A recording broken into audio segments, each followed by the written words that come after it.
السلام عليكم ورحمة الله وبركاته. maanta waxaan rabaa inaan ka hadlo caruurta sida ula hadlo muhiimada ay leedahay taan dhahno saa ula dhaqano muhiimada ay u leedahay in dhibaatada iyo tarbiya xumada ka imaan karto iyo mustaqbal xumada ka imaan karto. marka waxaan horumarinayaa sida qaldan, waxaan ku xijinayaa sida wanaagsan insha Allah oo la rabo inaan u bedelno.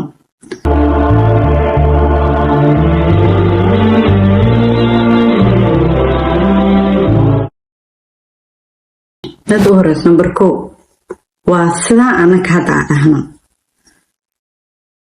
cunugii ayaa qalad sameeyay, waa ku qeylase whatever waxaa sameyn kartaa sameyse shibaa ka dhahan cunuga aragtidaas siinana. yacni waxaan ka hadlaa ilmaha adii 5 sano iyo wixii kasii weyn shib baa kala qof weyn baa tahay shib taa u xanaaqsanta waa qalad. marka maxaa la rabaa markii nasteed inaan sameyno caruurtaas qaladkaas markuu dhacay waa in si gooni ah oo keli ah oo privacy ah inaan ula hadashid oo qaladkuu sameey u sharaxdid sida aad akartaa u sharaxdid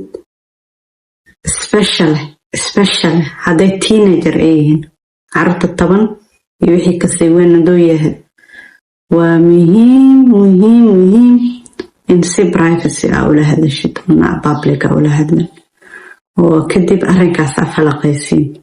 taas maxay keenaysaa in arrinkaas kugu soo noqonin ood ka daawoodid.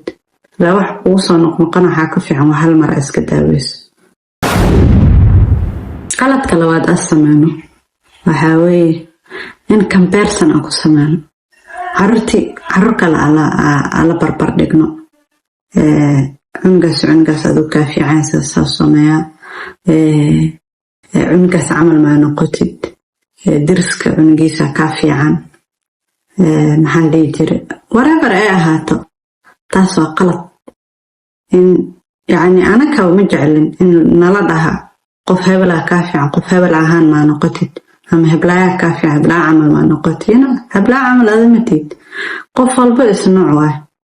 marka taas dhibaatay u keenaysaa. maxaa rabnaa inaan sameyno? waxaan rabaa inaan sameyno sidoo cunugan ka rabtiisa u noqolaa oo wada fariisateen sharxadina oo dhahdid saana fiican sidee ku gaarnaa meeshaan halkaanaa joognaa hadda sidee halkaas ku gaarnaa.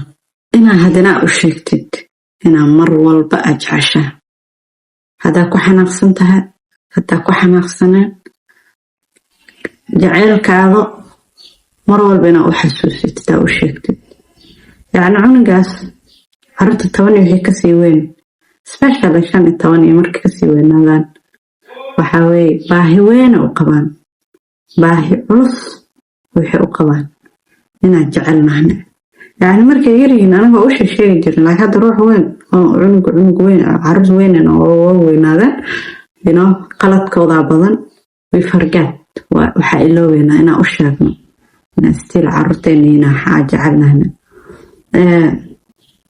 taas marka jaceylka aan ku celcelino waxay naga saacidaysaa waxay ka saacidaysaa cunuga in oo dhibaato hadda outside kasoo qabsado oo ama saaxiibadiisa ama waxyaabo uu dareemayo ama iskuulka whatever meesha dhibaatada soo gaarto in uu kula soo sheergareeyo oo wixii saana dhacday ama saana jirto ama saana leedahay maxaa u jawaabaa. yacni communication wanaagsan inuu idinka dhexeeyo.